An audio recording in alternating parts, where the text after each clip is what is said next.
Srinivasa Ramanujan grew up in an ordinary family with zero formal training in higher mathematics, yet he produced formulas so advanced they still baffle modern researchers.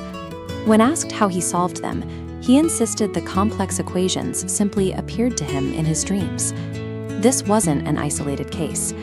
Adi Shankaracharya committed the entire library of the Vedas to memory by the time he was 8 years old.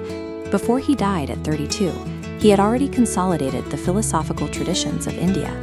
For these historical figures, knowledge was not the result of a slow, mechanical grind. It arrived intuitively. They spoke of answers surfacing from within, as if they were accessing an already existing stream of data. This stands in sharp contrast to the modern baseline. Most of us wake up feeling exhausted despite a full night's rest.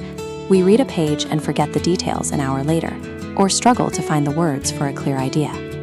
We usually write off this intellectual fatigue as a byproduct of modern life and treat extreme genius as a rare genetic lottery. But the ancient texts describe it differently. They claim that high-level intelligence is a function of a physical energy channel called the Medha Nadi. According to these records, when this channel is active, the brain's capacity to process and store information undergoes a physical change. In Sanskrit, Medha refers to a specific power of retention, the ability to not just hear information, but to absorb it into your existence through direct experience. Yogic science maps this channel from the deep centers of the brain, down the spine, connecting directly to the navel.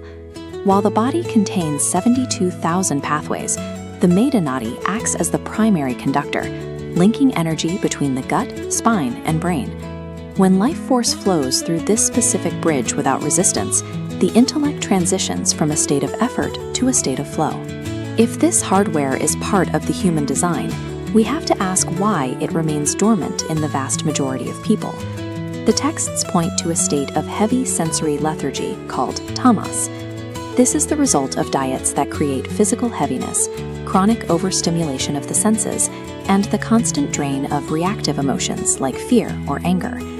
This modern lifestyle creates a literal blockage. The energy that should be nourishing the brain's higher functions is instead trapped in the lower centers, leaving the Medha Nadi inactive. Modern neuroscience observes a very similar phenomenon. Brain scans of the average person show fragmented activity, where different regions of the brain operate in isolation from one another. However, in states of deep meditation or intense creative focus, these scattered regions suddenly synchronize. They begin pulsing in unified rhythmic waves, a state researchers call neural coherence. This synchronization mirrors the state ancient texts described as the awakening of the Medha Nadi.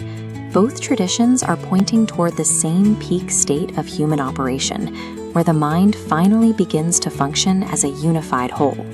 To restore this internal flow, the ancient yogic system prescribes 3 specific pillars of practice.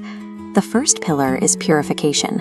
This involves a diet of light, fresh foods and the practice of alternate nostril breathing. By balancing the breath, the practitioner balances the left and right branches of the nervous system, preparing the central channel for higher flow.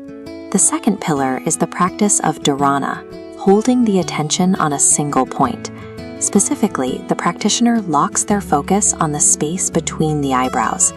This focal point sends a direct signal inward to the pineal gland. Modern science often refers to this node as the seat of consciousness, and its activation is linked to heightened clarity and decision-making. The third pillar is silence. In this tradition, every unnecessary word is viewed as a leak of vital energy. By practicing intentional silence, that energy is prevented from moving outward. It is forced to turn back and flood the internal channels, providing the pressure needed to activate the Medha Nadi. These aren't temporary hacks. They represent a long-term commitment to changing the physical and energetic environment of your body. When this channel is fully active, the nature of thought changes. You stop struggling to generate ideas and begin receiving them from a broader, more universal source of information. The intellect is no longer a tool you have to push. It becomes an instrument of direct knowing. An awakened Medha Nadi does more than just improve your memory. It becomes a light that illuminates your life and the lives around you.